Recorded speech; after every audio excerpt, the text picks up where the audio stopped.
माझे हेची सर्व सुख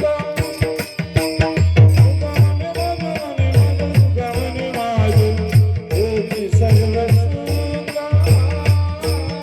गमने माझे हेची सर्व सुख गमने माझे हेची सर्व सुख जय हो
अवघाची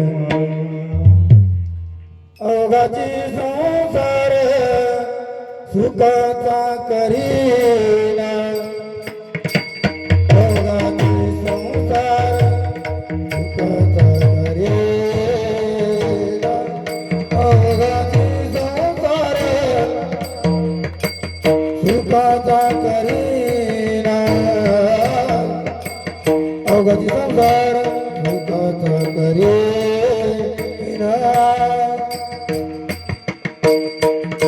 अवघाची संसार सुखाचा करीना अवघाची संसार सुखाचा करीना अवघाची संसार सुखाचा करीना अवघाची संसार सुखाचा अवघाची संसार सुखाचा करीना अवघाची संसार सुखाचा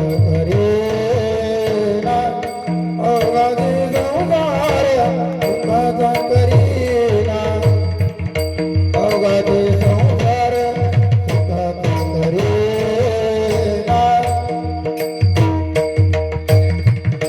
अवघाची संसार सुखाचा करीन अवघाची संसार सुखाचा करीन अवघाची संसार सुखाचा करीन अवघाची संसार सुखाचा करीन आनंद भरीना तिन्ही लोक आनंद भरीना तिन्ही लोक आनंद भरीना तिन्ही लोक पुढे करता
अरे अरे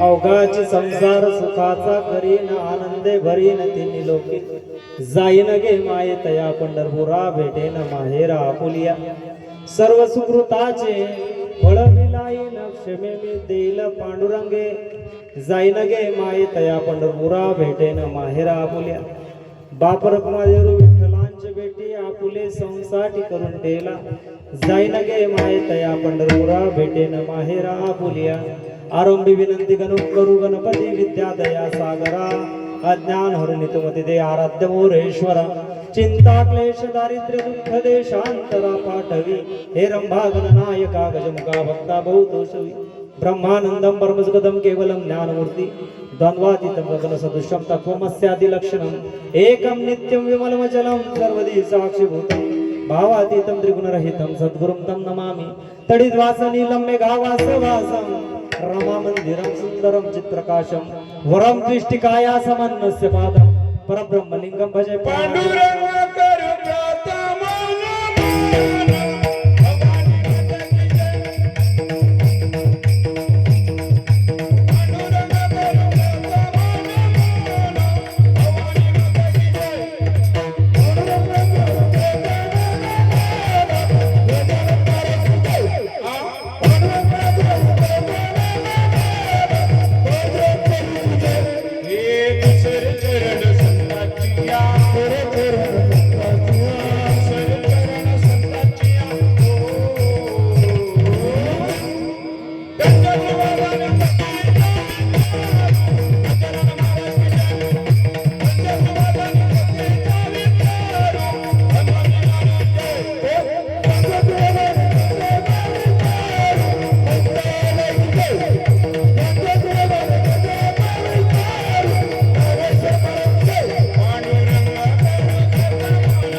रामदूता काय भक्ती त्यांच्या वाटा मज द्याव या सुबटा ओम नमो ज्ञानेश्वरा करुणा करा दयाळा तुमचा अनुग्रह लादिलो पावन झालो चराचरी नमो सद्गुरु तुकया ज्ञान दीपा नमो सद्गुरु सच्चितानंद रूपा नमो सद्गुरु भक्त कल्याण मूर्ती नमो सद्गुरु भास्करा पूर्ण कीर्ती सौराष्ट्र सोमनाथम च श्रीशल्यम मल्लिकार्जुनम उज्जैनी महाकालम मुंडकारम मलेश्वरम परळ्या वैजनाथम जडाकिना भीमाशंकरम सेतुबंधे तु रामेश्वरम नागेश्वरम दारिकावने वाराणस्यात विश्वेश्वरम त्र्यंबकम गौतमी तटे हिमालय तु केदारम विष्णेश्वरम तु शिवालय विठाला विठाला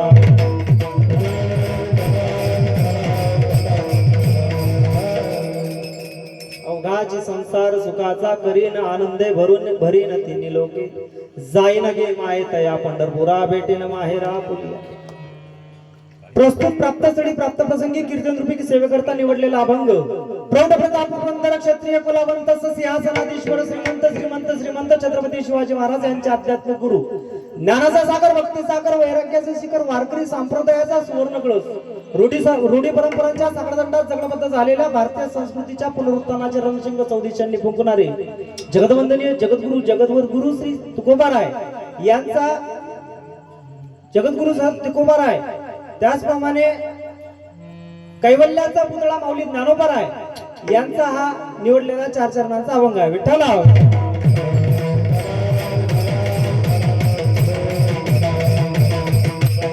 कीर्तन सेवेला प्रारंभ करण्यापूर्वी अल्पसा परिहार देणे प्रत्येक वक्त्याचा प्रत्येक कीर्तनकाराचा आद्य कर्तव्य बाबा यत कार्य घटनस्ती अथवा बहुनस्ती तथा कारणस्थ प्रतिपादना यती किंवा इति परिहारा या न्यायाप्रमाणे ही कीर्तन रूपी सेवेचं पुष्प अर्पण करण्याचं भाग्य लाभतंय आपल्या ग्राम तरोळा या गावामध्ये हरिनाम संकीर्तन सोहळा प्रभू रामचंद्राची कथा आपल्या गेल्या 13 वर्षांपासून आपल्या गावामध्ये चालू आहे 13 वर्षांच्या पूर्वी नामसंकीर्तन सोहळ्याचं इवलेसे रोप आपल्या गावामध्ये लावले होतो बघता बघता ते 13 वर्षाचं झालंय इवलेसे रोप लावी येलेद्वारी त्याचा वेल गेला गगनावर बघता बघता 13 वर्ष आपल्या गावाच्या या नामसंकीर्तन सोहळ्यासाठी जमलेले आहेत झालेले आहेत आणि आपल्या गावाच्या प्रत्येक नागरिकानं प्रत्येक आईनं प्रत्येक बाबानं प्रत्येकानं काही ना काही तन्मनधनापासून मग ती पैशांची सेवा असो श्रमाची सेवा असो वेळेची सेवा असो कुठली ना कुठली सेवा इथं समर्पित भावानी करून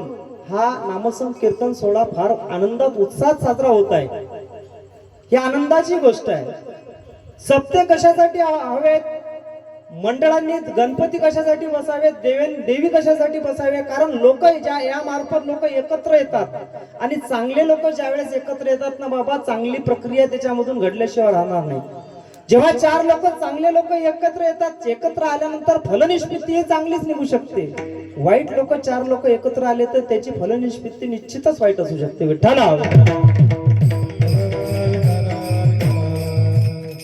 थोडा इको थोडासा कमी करून द्या स्वराला का वाढून द्यायचा विठ्ठला विठ्ठला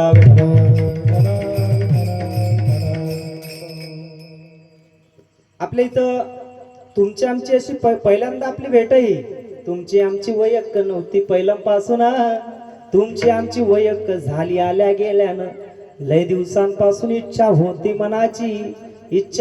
मनाची खरोखर तुम्हा भेटण्याची नवीन माणसांना भेटून या भक्तिभावानं नवीन नातं निर्माण करणं हे प्रत्येकाला आवडत असते आदरणीय निमकर्डे बाबांचा फोन झाला आणि म्हणाले आमच्या गावात सुद्धा एक गावाच्या बाजूला तरोळो नावाचा एक वैभव संपन्न असा सप्ताह जिथं संपन्न होत असतो तिथं तुमची तारीख पाहिजे आवर्जून त्यांना हो म्हटलं गेल्याने तुमची आमची भेट घडून झाली बाबा हनुमान जन्मोत्सवाच्या निमित्तानं आपल्या गावामध्ये नामसंकीर्तन सोहळा 13 वर्षापासून चालू आहे ज्यांची प्रथम चाल झाली आदरणीय हरिभक्तपरायण लक्ष्मण महाराज असोत आदरणीय हरिभक्तपरायण कैलास महाराज असोत आदरणीय हरिभक्तपरायण तिगडे बाबा असोत मृदंगाचार्य नयन महाराज असोत शालिग्राम महाराज असोत तुषार महाराज असोत हार्मोनिक वादक प्रकाश बाबा असोत शिवदास बाबा असोत लहू बाबा असोत प्रदीप भाऊ असोत सर्वांच्या हृदयस्थ पांडुरंगाला त्रिवार दंडवत करतो ज्यांच्या मुखारविंदामधून आपल्या कथेचं पान करतोय नवे कानाचे ओठ करून आम्ही या कथाचं ज्ञानामृताचं प्राशन करतोय भावानं भावासोबत कसं वागलं पाहिजे हे रामकथा आम्हाला शिकवत असते भागवत कथा सुद्धा आम्हाला शिकवत असते माणसानं आयुष्यामध्ये नेमकं कसं जगलं पाहिजे जगणं असताना जगणं तर कुत्रे मात्र सुद्धा जगतात. 84 लक्ष योनीमधला प्रत्येक जण जगत असतो बाबा. जगत असताना सुद्धा नेमकं आम्ही कसं जगलं पाहिजे हे भगवंताचं नामसंकीर्तन करत असताना आणि भगवंताच्या कथा आम्ही जेव्हा ऐकत असतो नव्हे, कीर्तन सेवा असो, प्रवचन सेवा असो, या निमित्तानं अध्यात्मामध्ये चांगले चांगले आम्हाला ज्ञानाचं अमृत पाजल्या जात असते. मात्र आम्ही घेतो किती हे महत्वाचं आहे बाबा. जसं सागरामध्ये सगळे जण जात असतात फिरायला. कोणी सहज आंघोळ करायसाठी जाते, कोणी भिजण्यासाठी जाते, कोणी आनंद घेण्यासाठी जाते, कोणी घरी करमत नाही म्हणून जाते, कोणी एखादा जात असेल तर तिथं शिंपला शोधण्यासाठी जात असेल, कोणी रेती घेण्यासाठी जात असेल, कोणी एखादा शिंपल्यामधला मोती घेण्यासाठी जात असेल. प्रत्येकाचे वेगवेगळे असू शकतात. जीवन जगणं सुद्धा प्रत्येकाचं जन्माच्या स्थानकावरून मृत्यूच्या स्थानकापर्यंत आयुष्याच्या गाडीमधून प्रत्येक जण प्रवास करत असतो. मात्र प्रत्येक जणाचा प्रवास हा शेवटच्या स्थानकापर्यंत जरी जात असेल तर तो पूर्णत्वात जाणं फार महत्वाची गोष्ट आहे. आणि अध्यात्माच्या संगतीमध्ये आल्यानंतर निश्चितच तो पूर्णत्वात जाईल, यात तिळमात्र शंका नाही आहे. विठ्ठला विठ्ठला.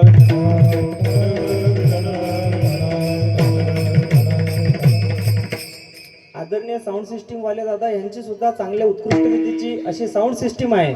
आणि ह्या सगळ्यांचा मेळ जरी आला, ते मेळ आल्यानंतर ज्याच्या मार्फत पूर्णत्वात जात असते भगवंताची कृपा, आणि दुसरं असते ते श्रोत्यांची उपस्थिती. नवविधा भक्तीमध्ये बाबा सर्वप्रथम क्रमांकाची भक्ती कोणाला मानली असेल ती श्रवणाला मानल्या जाते. श्रवणम कीर्तनम विष्णू स्मरणम पाद सेवनम अर्चनम वंदनम दास्यम सख्यमात्मम निवेदनम. श्रवणाची भक्ती हे प्रथम क्रमांकाची भक्ती आहे. आणि ती भक्ती आपण निभावता हे फार महत्वाची गोष्ट आहे. मनुष्याला ज्या वेळेस अंगामध्ये ताप असलं ना बाबा, त्याला मीठ सुद्धा गोड आपलं मिठाई असते, जो पेढे असतात मिठाई असते, ते मिठाई सुद्धा गोड लागत नाही. रोग्या विषतुल्य लागत असे मिष्टान्न, तोंडास कारण चव नाही. तोंडास चव नसल्यामुळे त्याला मिष्टान्न सुद्धा आवडत नाही. आणि जसं तोंडामध्ये चव असल्यामुळे आणि अंगामध्ये ताप असल्यामुळे त्याला मिठाई आवडत नाही, तसं अंगामध्ये जर पाप असेल तर त्याला अध्यात्म सुद्धा आवडत नाही बाबा. विठ्ठला विठ्ठला. अध्यात्ममय वातावरणामध्ये, भक्तिमय वातावरणामध्ये सर्वजण इथं उपस्थित आहेत. बालगोपाल अत्यंत चांगल्या रीतीने इथं पावली सादर करतायत. सर्वच्या सर्व टाळकरी मंडळींच्या साह्यानं सुद्धा हा आनंद उत्सव सोहळा साजरा होत आहे. यांच्या आई वडिलांना यांचं काही ना काही हित हे समजलं असेल बाबा, म्हणून ते इथं आहे. आपुलिया हिता झोसे जागता, धन्य माता पिता तयांची, कुडी कन्या पुत्र होती जे सात्विक तयाचा हरिक वाटे देवा. एखादा आपल्या गावातला असो किंवा कुठल्याही या भारतामधल्या कुठलाही माणूस असो, एखादा बंड प्रवृत्तीचा व्यक्ती जरी असेल, गुंड प्रवृत्तीचा व्यक्ती जर असेल नव्हे, एखादा व्यसनाने फार आकंठ बुडालेला व्यसनाधीनतेमध्ये जरी असेल, तरी त्याला सुद्धा वाटते माझं पोरग अध्यात्मात जावं. ते बाकीचे पोरं जसे टाळ वाजवतात, माझं सुद्धा पोरग तिथं गेलं पाहिजे त्याची सुद्धा इच्छा असते.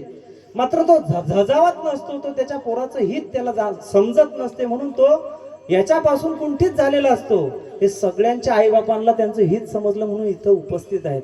सर्वांच्या हृदयस्थ पांडुरंगाला त्रिवार दंडवत करतो आणि कीर्तन रूपी सेवेला प्रारंभ करतो. विठ्ठला विठ्ठला.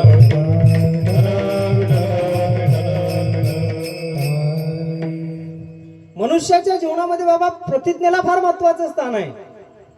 आमच्या प्रतिज्ञा दर दिवशी शाळेमध्ये आम्ही घेत असतो. पोरं, भारत माझा देश आहे, सारे भारतीय माझे बांधव आहेत.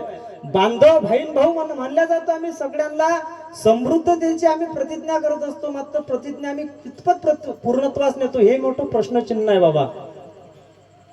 आम्ही भावंकीची प्रतिज्ञा घेत असतो शाळेमध्ये. भारत माझा देश आहे, सारे भारतीय माझे बांधव आहे म्हटले जाते. मात्र आमच्या आपसामध्ये पटत नाही. चार भाऊ सुद्धा सरळ चालत नाही. मोठ्याचं लायण्याला पटत नाही, लायण्याचं मोठ्याला पटत नाही. चार भावबंद एकत्र चालत नाहीत. का चालत नाही चार लोक?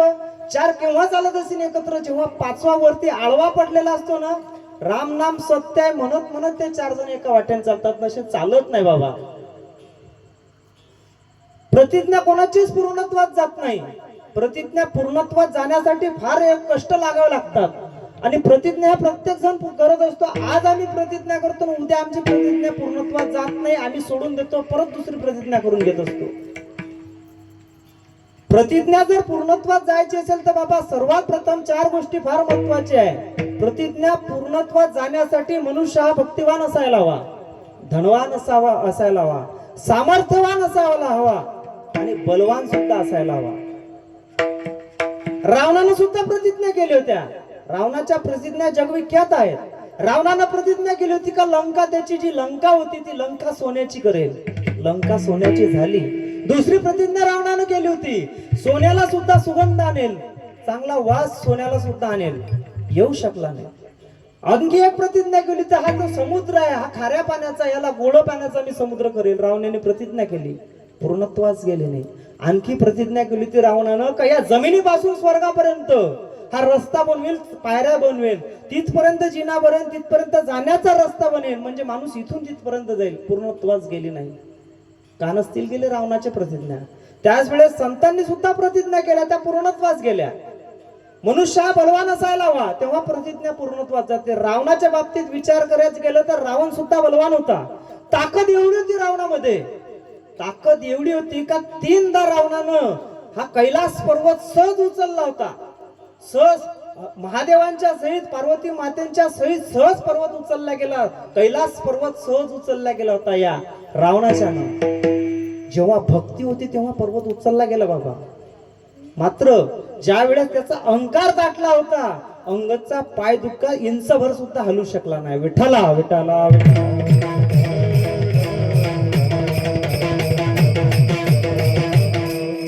जर बळाचाच विचार केला तर माऊली ज्ञानोबाराय सुद्धा बलवान होते. जसा रावण सुद्धा बलवान होता, माऊली ज्ञानोबाराय सुद्धा बलवान होते. काय सामर्थ्य होतं माऊली ज्ञानोबारायांमध्ये? रेड्या मुखी वेद बोलविला, गर्वद्विजांचा हरविला, शांती रूपी प्रगटला, शांती रूपी प्रगटला, ज्ञानोबा माझा, ज्ञानोबा माझा, ज्ञानोबा माझा, ज्ञानोबा माझा,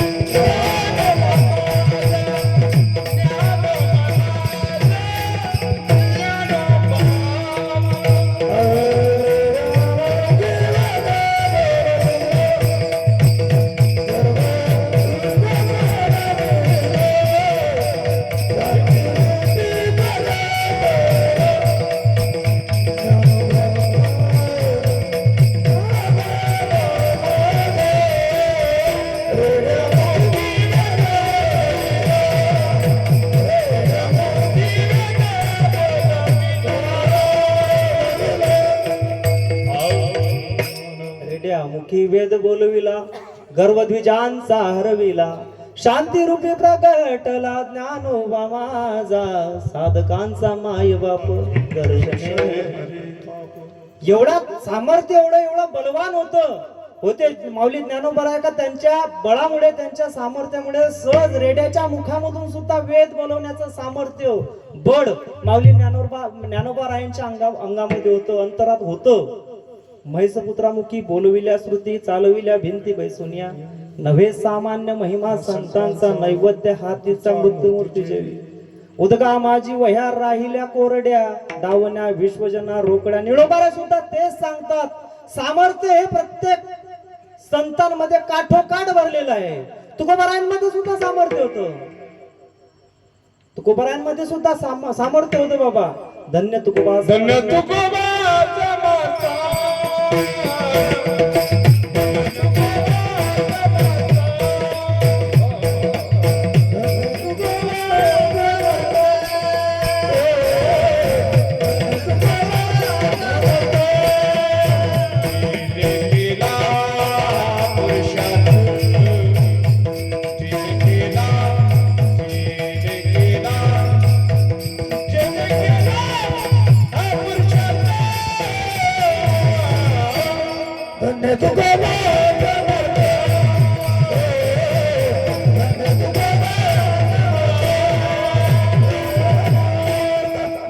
धन्य तुकोबा समर्थ, जेने केला हा पुरुषार्थ, जडी दगडा सहित वया तारियेल्या जैसे लाया.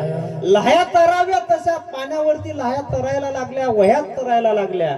हे सामर्थ्य होतं. सामर्थ्यवान संत सुद्धा होते, माऊली ज्ञानोबराय सुद्धा होते, तुकोबाराय सुद्धा होते, चोखोबाराय सुद्धा होते, नामदेव राय सुद्धा होते. मूर्ती सुद्धा हातून जेवल्या गेली. रावण सुद्धा सामर्थ्यवान होता. धनाचाच विचार केला, धनवानाचाच विचार केला तर रावणाजवळ सुद्धा धन कमी नव्हतं बाबा. लंके माझी घरे किती ते एका सांगत असे संख्या जैसी तैसी.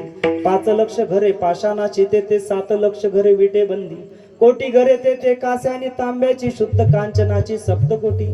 तुका म्हणे ज्याची संपदा एवढी सोबत कवडी गेली नाही.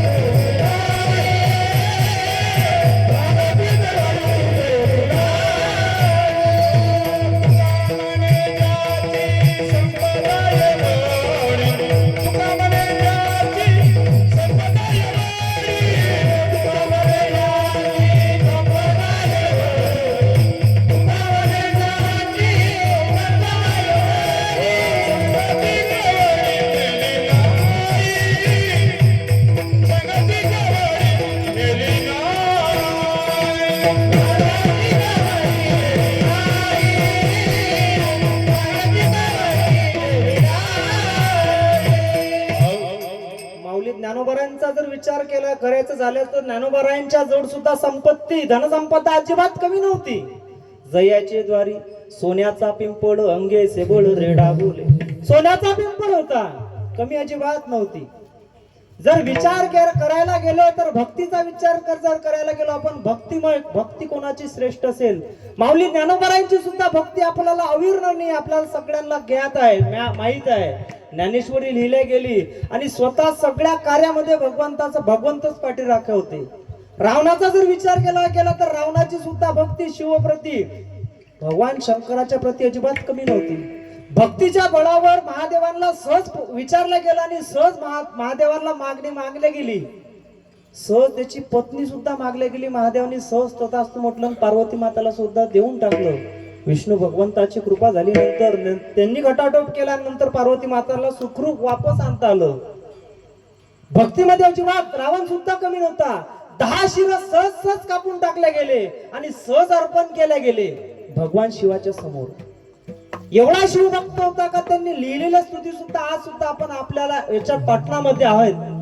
जटाटवी गलचल प्रवाही पावित स्थले कलेव लंबे लंबिता भुजंग तुंग मानिता. डमक डमक डमक डमन्य नादवड्ड मरुयु चकोर चंड तांडव तनतुन शिव शिव.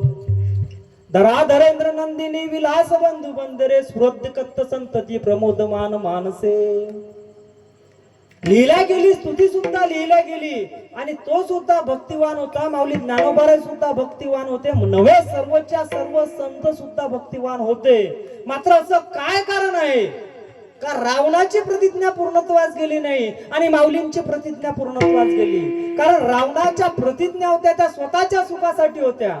स्वतःला वाटायचं का सामर्थ्यवान असलं पाहिजे, लंका सोन्याची झाली पाहिजे, माझ्या घरी असणाऱ्या सोन्याला सुगंध असला पाहिजे, माझ्या दारात लंकेला बाजूला असणारा जे समुद्र आहे तो गोड्या पाण्याचा झाला पाहिजे, स्वतःला वरती जाऊन खाली येता आला पाहिजे स्वर्गामध्ये.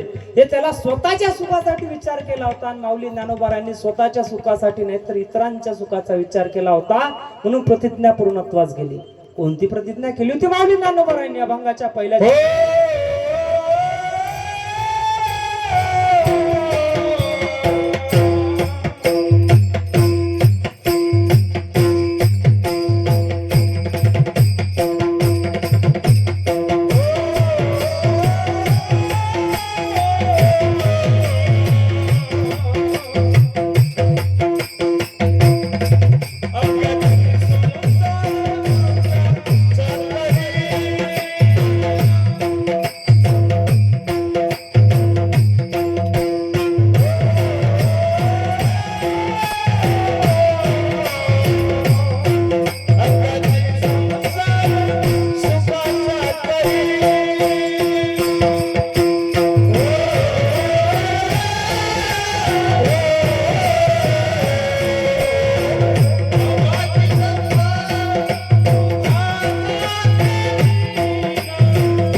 अवघाची संसार सुखाचा करीन आनंदे भरीन तिन्ही लोके.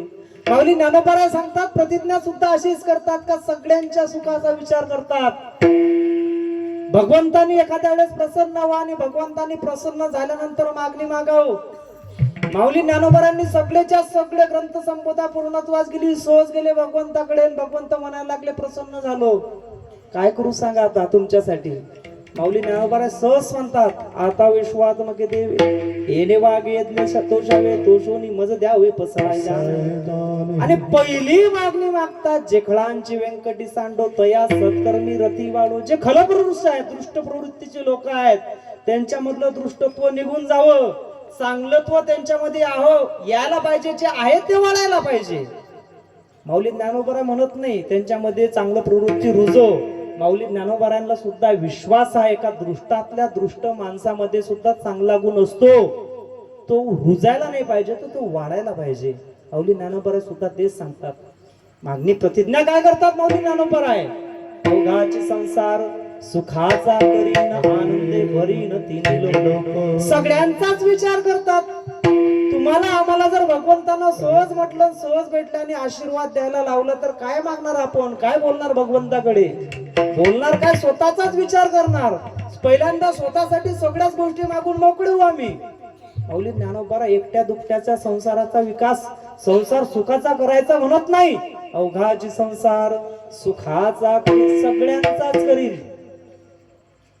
माऊली ज्ञानोबा आम्हाला प्रश्न पडतो, आमच्या घरामध्ये, आमच्या घरात 7 माणसं असताना 7चं एक मत होत नाही. एकाच इकडेकडे जाते, एकाच दुसरीकडे, 7 जणांचा 7 तिकटावरती मतदान चाललं जाते. तुम्ही सगळ्यांचा विचार करून सगळ्यांसाठी एकच मागणी मागतात. हे साधर्म्य तुमच्यामध्ये सामर्थ्य आलं कुठून, विचार करायला लागतात. अवघाची संसार सुखाचा करीन आनंदे भरीन तिन्ही लोके. एकदा असंच एका गावामध्ये सहज एक व्यक्तिमत्व होतं. ते व्यक्तिमत्वाकडे सहज त्यानं बापानं कमावलेली जी जमीन होती, 50 एकर जमीन होती. बाबा जेव्हा म्हातारे झाले, जेव्हा हात टेकले, आजपर्यंत बापानं त्यांच्या आयुष्यामध्ये खूप पैसा कमावला, संपत्ती कमावली, माणसं कमावली. माणसं कमावणं फार महत्वाची गोष्ट आहे बाबा. पैसा कोणी कमावते, कोणत्याही व्यवसायामध्ये लोकांच्या मानामोडून सुद्धा पैसा कमवला जातो. मात्र माणसं हे प्रत्येक जण कमवू शकत नाही. म्हणजे माणसं जास्त कमावतात, त्यांची माणसांची जी मिळकत असते ती माणूस गेल्यानंतर सहज मागे दिसत असते. विठ्ठला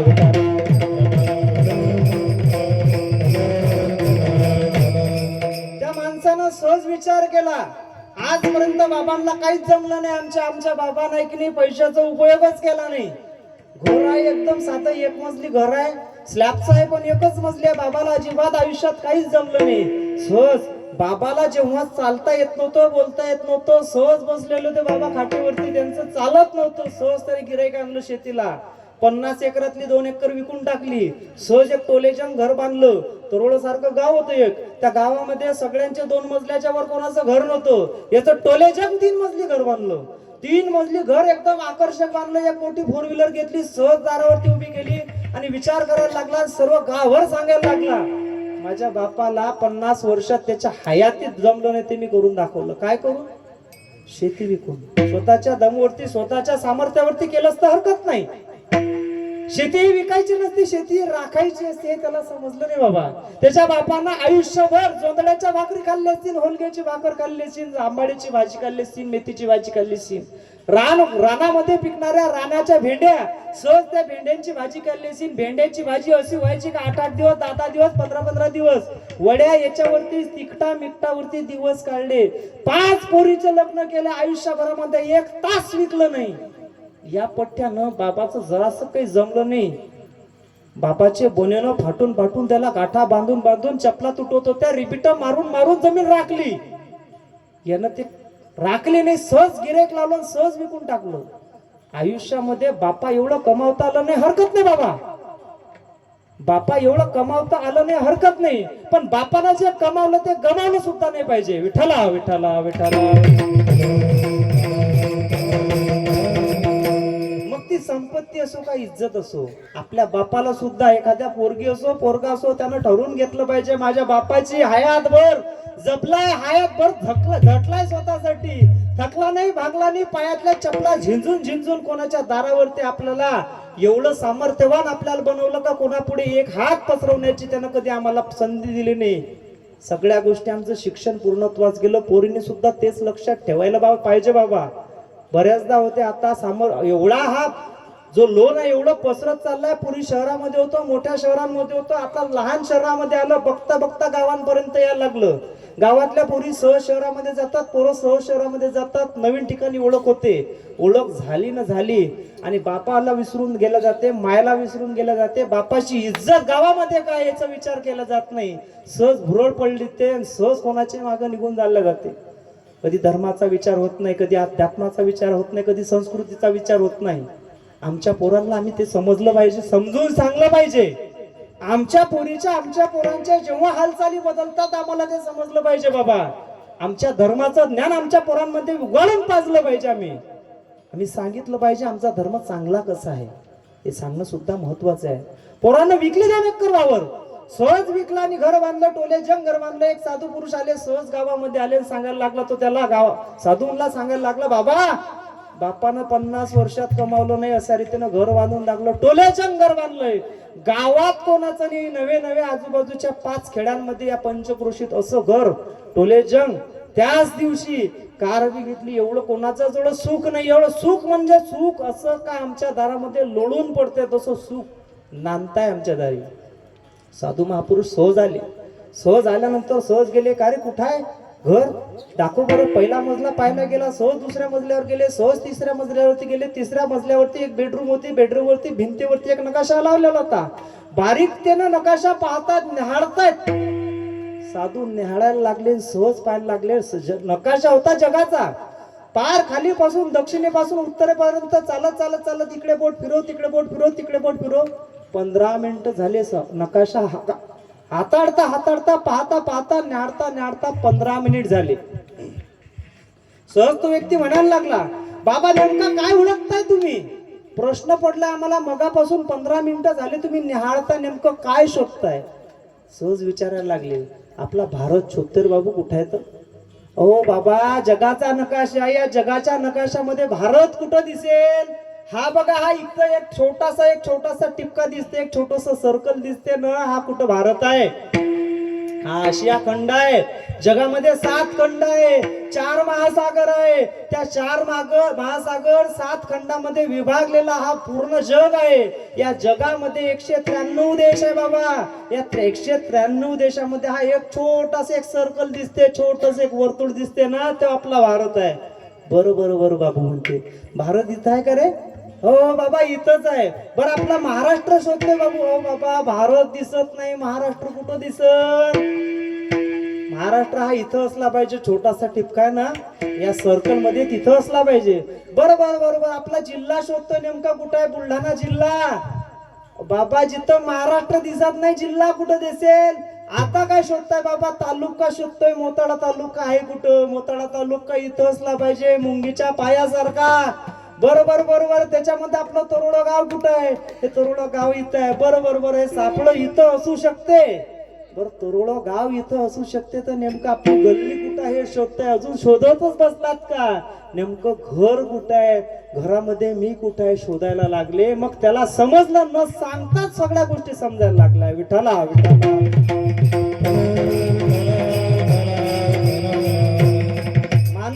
कधी एवढा गर्वामध्ये फुलत असतो, अहंकारामध्ये फुलत असतो का माझ्याजवळ जेवढा पैसा आहे, माझ्याजवळ सुख आहे, तेवढं जगामध्ये कुठंच नाहीये. आणि एकट्याचा विचार करत असताना माऊली ज्ञानोबाऱ्या सगळ्यांच्या सुखाची अभिलाषा भगवंताकडे बोलतायत. अवघाची संसार सुखाचा करील, आनंदे भरील तिन्ही लोके. सगळ्यांचा एकट्या दुकट्याचा नाही. हे विश्वची माझे घर, अशी मती ज्याची स्थिर, किंबहुना चराचर तोची झाला. सर्वे भवंती सुखना संतु, सर्वे संतु निरामया, सर्वे भद्रानी पच्यंतु, मा कच्चित दुःख भागवेत. भगवान श्रीकृष्ण सुद्धा तेच सांगतात. सगळ्यांच्या सुखाची अभिलाषा ह्या अध्यात्मात मध्ये होत असते. माऊली ज्ञानोबा सुद्धा प्रतिज्ञा करतात, अवघाची संसार सुखाचा करील, आनंदे भरील तिन्ही लोके. विठ्ठला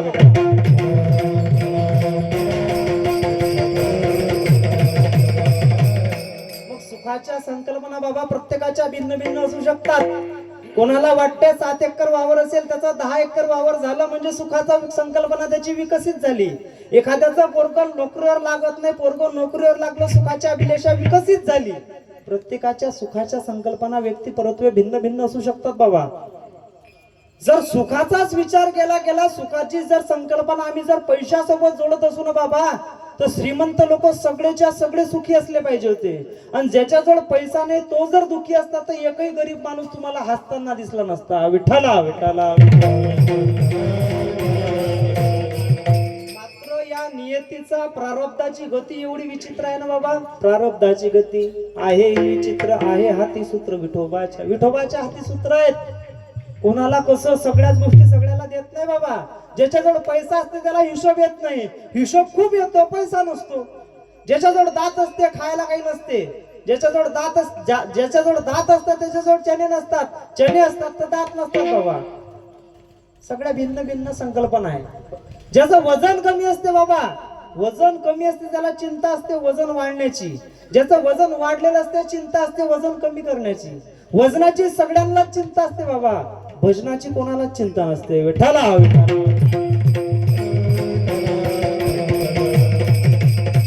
माऊली ज्ञानोबारे सुद्धा सुखाची अभिलाषा करत असतात. मग सुख नेमकं कशात असलं पाहिजे?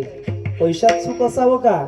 जर पोरांमध्ये सुख असेल, एखादी आई सहज जाते ना अध्यात्मामध्ये जायला लागते, आपल्या समस्या घेऊन जायला लागते. आता एक महाराज आले आहेत, त्या महाराजांनी सांगितलं 1 लोटा जल सारी समस्या अवकाल. काही ना काही हो का होईना एखादा आध्यात्मिक महापुरुष सांगतो, एखादा साधू महापुरुष सांगतो ना, बदल हा निश्चित घडत असतो. आजपर्यंत आमच्या गावातले बरेचसे मंदिर, प्रत्येक गावागावामध्ये जे अडगडीत पडलेले महादेवाचे मंदिर आहेत ना, त्यांचा जीर्णोद्धार झाला.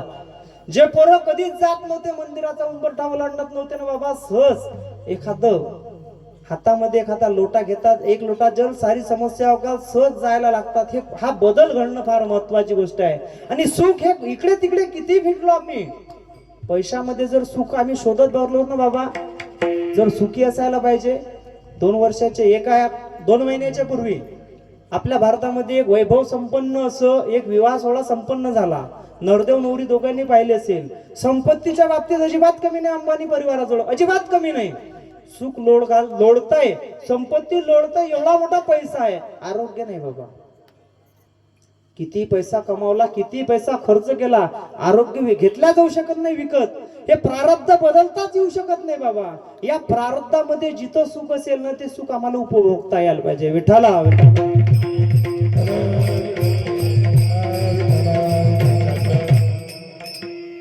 सुखामध्ये सुख कशात आहे तर भगवंताच्या नामस्मरणामध्ये आहे. आम्ही सगळ्यांना, आम्ही जेव्हा दुखी असतो ना बाबा, तेव्हा भगवंताची आम्हाला आठवण येत असते.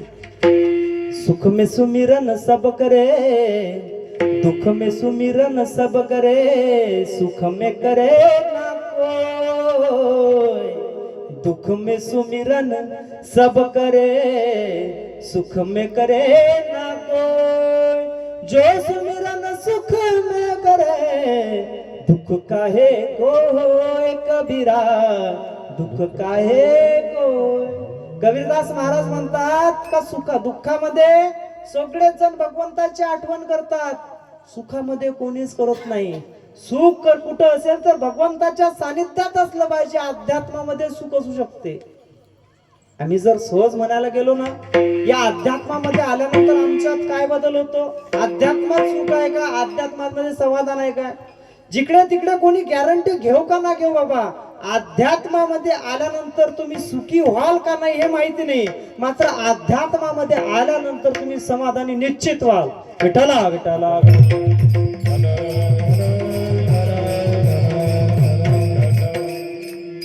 मुळात माऊली ज्ञानोबा सगळ्यांच्या सुखाची अभिलाषा करतात ना बाबा. अवघाची संसार सुखाचा करील आनंदे भरीन तिन्ही लोक.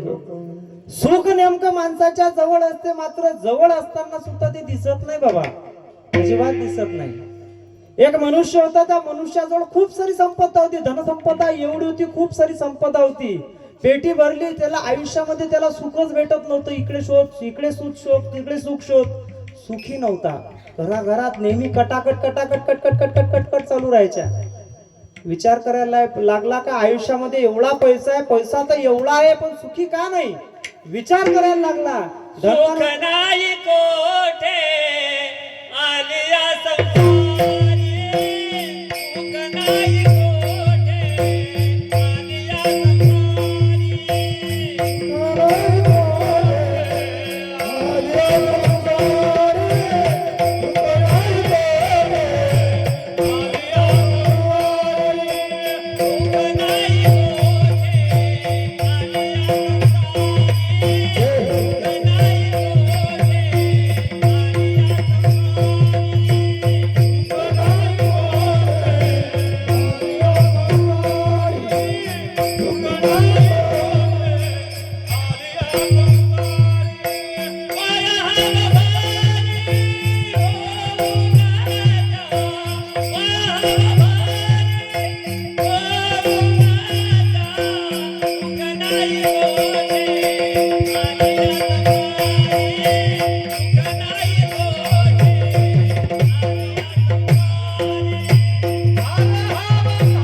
आलिया संसारी. सुख नाही कोठे आलिया संसार, या संसारामध्ये सुख असू शकत नाही. गीतेमध्ये सुद्धा तेच सांगितलं भगवान श्रीकृष्णांनी 15व्या अध्यायामध्ये सांगितलेलं ऊर्ध्वमूलम शाखम अश्वत्थम प्राहुरव्ययम चिंतन्ति यस्य पर्णानि यस्सं वेद स वेदजित.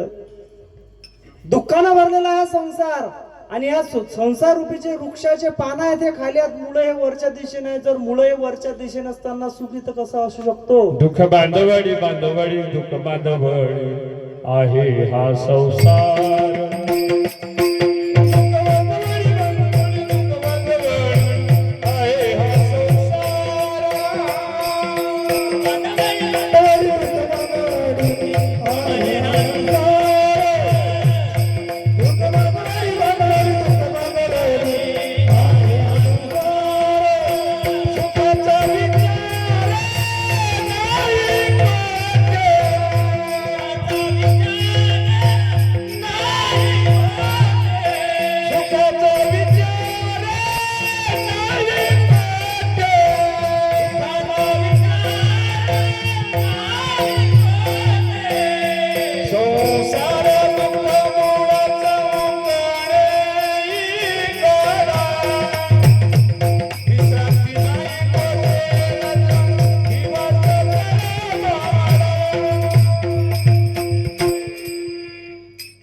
सांगतात दुःख बांधवडी आहे हा संसार, सुखाचा विचार नाही कोठे. माऊली सुद्धा तेच सांगतात, संसार दुःख मूळ चहूकडे इंगड, विश्रांती नाही कोठे रात्र दिवस तळमळ.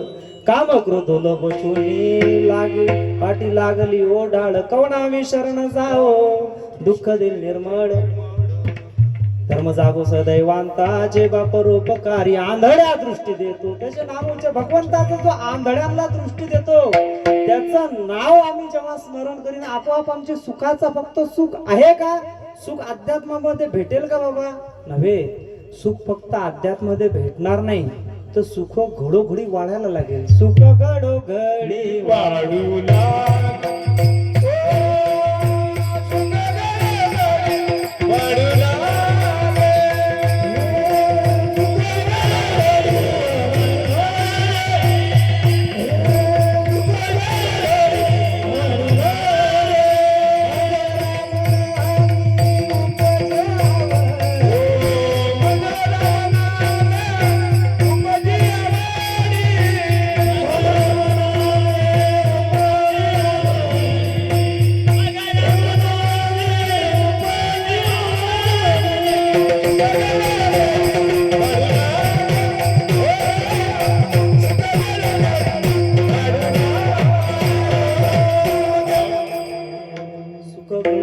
वाढू लागे. मजराम नामे उपजे आवडी, सुख घडोघडी वाढू लागे.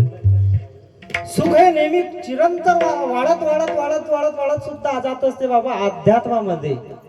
आणि सुखाचा विचार फक्त न फक्त अध्यात्मध्ये असू शकतो. सुख हे समाधानाने आम्हाला शोधता यायला पाहिजे बाबा. अवघाची संसार सुखाचा करील आनंदे भरीन तिन्ही लोके. तुम्ही सांगता बाबा सगळेच्या सगळे दुःखानं भरलेले दिसतात, मला सुखी तर कोणीच दिसत नाही. कोई तन दुखी, कोई मन दुखी, कोई धन भी रहे तो उदास. थोडे थोडे सब दुखी सुखिया हरि का दास. कोणी तन दुखी, शरीराचा दुःख असलं पाहिजे, शरीरामध्ये कोणी दुःखी असलं पाहिजे. कोणी मनानं दुःखी असलं पाहिजे. जो देखे सो दुखिया बाबा सुखिया कोई नहीं रे.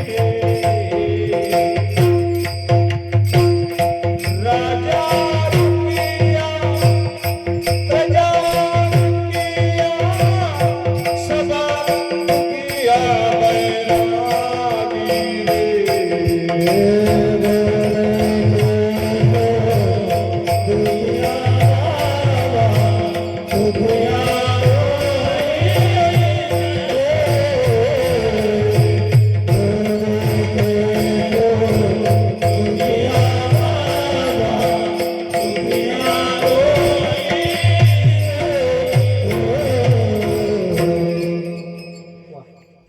जो देखे सो सुखिया दुखिया बाबा सुखिया कोई नहीं रे. राजा दुखिया प्रजा दुखिया सगळे जण दुखी आहे, कोणीच म्हणत नाही मी सुखी आहे. कबीरदास महाराज सुद्धा ते सांगते. निर्धन कहे धनवान सुखी, धनवान कहे सुख राजा कुवारे. राजा कहे चक्रवर्ती सुवी, चक्रवर्ती कहे सुख इंद्र कुवार. इंद्र कहे श्री राम सुखी, श्री राम कहे सुख संत कुमारी. संत कहे संतोष में सुख शिवना संतोष के दुनिया दी. निर्धन माणूस असेल त्याला वाटते आमच्यापेक्षा धनवान सुखी असला पाहिजे. धनवान असं सुखी असेल त्याला वाटते का राजा माझ्यापेक्षा सुखी असला पाहिजे. राजाला असं वाटते चक्रवर्ती सम्राट जो असेल तो सुखी असला पाहिजे. चक्रवर्ती सम्राटाला जर विचार करण्यात गेला तर चक्रवर्ती सम्राट म्हणेल का माझ्यापेक्षा इंद्र भगवान सगळ्यात श्रीमंत असेल, सगळ्यात सुखी इंद्र असला पाहिजे. इंद्रांना जर विचारलं तर इंद्रामध्ये श्रीरामचंद्र भगवान सुखी असले पाहिजे. भगवंताला जर विचारा गेले भगवंत सुद्धा म्हणतात मी सुद्धा सुखी नाही. सुखी असेल तर ते संत आहेत. संतांना विचार केलं तर संत विचार सांगायला लागतात. संत हे सांगायला लागतं का सुख कुठंच नाही. सुख सुख वसे ये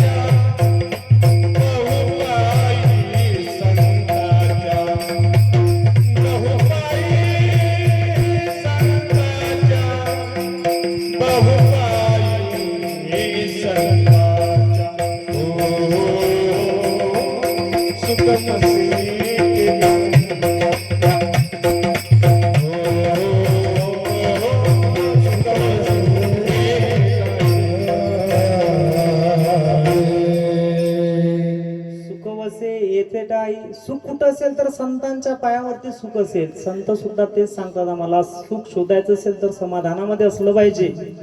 किंबहुना सोय जीवा आत्म्याचे लाये तेथे जे होय तयानाम सुखी. एक कुटुंब असते बाबा, त्या कुटुंबामध्ये 3 पोरं राहत असतात.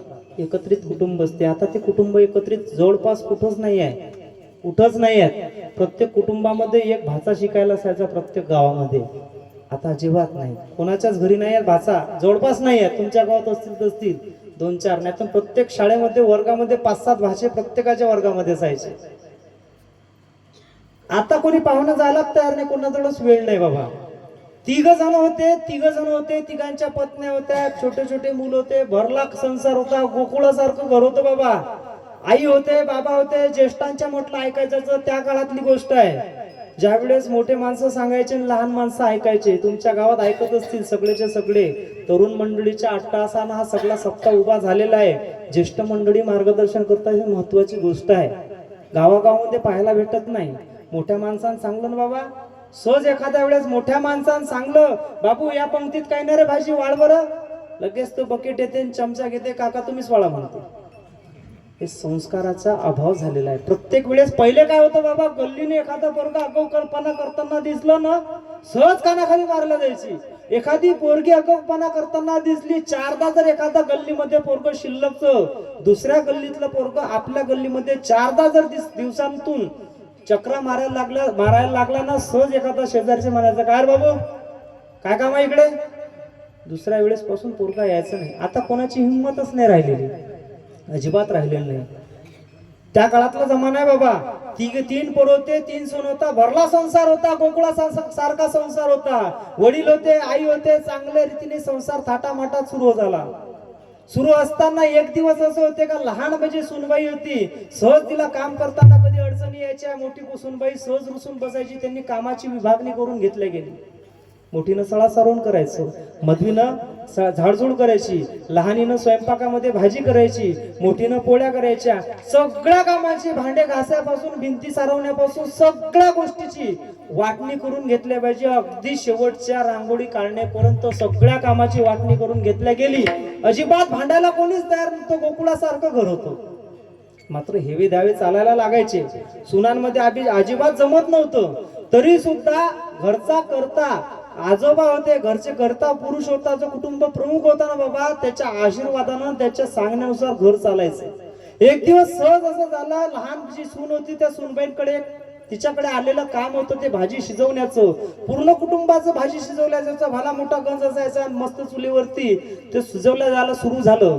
इंधन लोटल्या गेलं, तुराटीची मूठ ओढल्या गेली, सहज टोंगल्यावरती मोडल्या गेली, सहज चुलीमध्ये घातल्या गेली, सहज गौरी टाकल्या गेली, गौरीच्या खांडावरती रॉकेल टाकल्या गेलं, सहज रॉकेल फुगल्या गेलं. दन दन दन दन दन जायला लागला आणि सगळी फोडणी गिळणी दिली गेली. त्या बाईचा एक नेम होता. बाईचा नेम होता असा होता का, तिला फक्त जेव्हा भाजीला गतका येईल, गतकाच म्हणतात ना तुमच्या इकडे, उकळली भाजी का, तर गतका ज्यावेळेस येईल त्या बाईचा नेम होता का, गतका आला ना आला का मीठ सोडायचं, तोपर्यंत ते मीठ टाकत नव्हते. आता तुम्ही म्हणसान हे कसं असलं, तिचा नियम असेल कदाचित. त्याच दिवशी त्या काळातली गोष्ट आहे, ज्या काळामध्ये मोबाईल नव्हते, फोन नव्हते, एकामेकाला निरोप सांगला जायचा. बाई मा पोरीच्या गावाला चालली असेल तर तिथं माझ्या पोरीला असा असा निरोप द्यायचो. काय निरोप असायचा, खुशालीचा निरोप. पोरगी सुद्धा सांगायचं, काकू आईला सांगजा, खुशाली सांगजा पोरीची. आता दिवसातून 4-4दा फोन होतात, 7-7दा फोन होतात. बरं, फोन जर सुनबाईला आला का आमचा तिळपापड होते, पण आम्ही ना आमच्या पोरीला केला का तेव्हा काय नाही चालत, तेव्हा आमचं प्रेम असते. विठाला विठाला सहज त्या गावातली लहान जी सुनबाई होती, तिच्या गावचं, तिच्या माहेरचं एक जण राहायचं त्या गावामध्ये. त्या गावामध्ये ती म्हातारी बाई सहज तिच्या पोरीला भेटायला आली. तिच्या गावातली होती. पूर्वीच्या काळामध्ये बाबा साधन सुविधा नव्हत्या, ज्या इकडल्या तिकडल्या एसट्या बस वगैरे अजिबात नव्हत्या, टू व्हीलर तर अजिबात नव्हत्या. त्या वेळातली गोष्ट, जेव्हा सायकल सुद्धा अंधनामध्ये दिसल्या जायची, रेडिओ सुद्धा अंधनामध्ये भेटायचा, घड्याळ भेटायची, त्या काळातली गोष्ट आहे. आता अंधन नावाचा विषयच नाही. पोरीच भेटून नाही राहिला तर अंधन कुठून भेटणार, कारण पोरी आम्हीच मारलेल्या आहेत. गर्भात पोरी मारल्या गेल्या. आम्ही कंसाला नाव ठेवतो. घर कर फिरून शिडेवरती आपटून लेकरं मारल्या गेले. आम्ही तेव्हा विसरतो, गर्भात पोराच्या अट्टासापाई गर्भातल्या गर्भात पोरी मारल्या गेल्या, आम्ही विसरून जातो.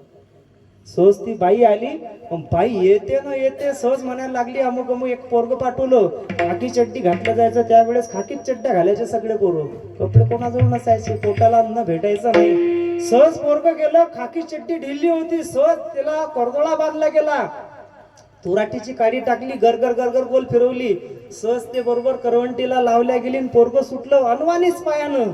डाव्या हातानं नाक पुसते, उजव्या हातानं पांडवरती करतो आणि चालला सांगत चालला, काकू तुझ्या घरची, तुझ्या माहेरची एक बुढीबाई अमुक घरी आली आहे, तिनं खुशालीसाठी भेटासाठी बोलवलंय. ती आता जाणार आहे, लगेच 10-15 मिनिटात निघून जाणार आहे, तुला लगेच बोलवलं.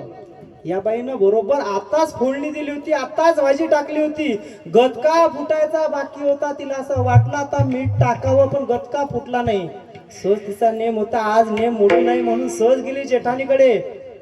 जेठानीकडे गेल्यानंतर सहज म्हणते, ताईसाहेब एक काम करता का? काय काम आहे? फक्त जे भाजी टाकल्या तिला गतका फुटला नाही, एकदा का गतका फुटला ना त्याच्यामध्ये फक्त आवडीनुसार चवीपुरतं तेवढं मीठ सोडजा. मी अशी अमुक अमुक आजी आली तिला भेटायला चाललो, माहेरची आली आहे, त्यावेळेस माहेरचं पुत्र बी दिसलं तर आनंद व्हायचा. आता माणसं दिसतात तर दरवाजे लावले जातात. बाबा विठ्ठला विठ्ठला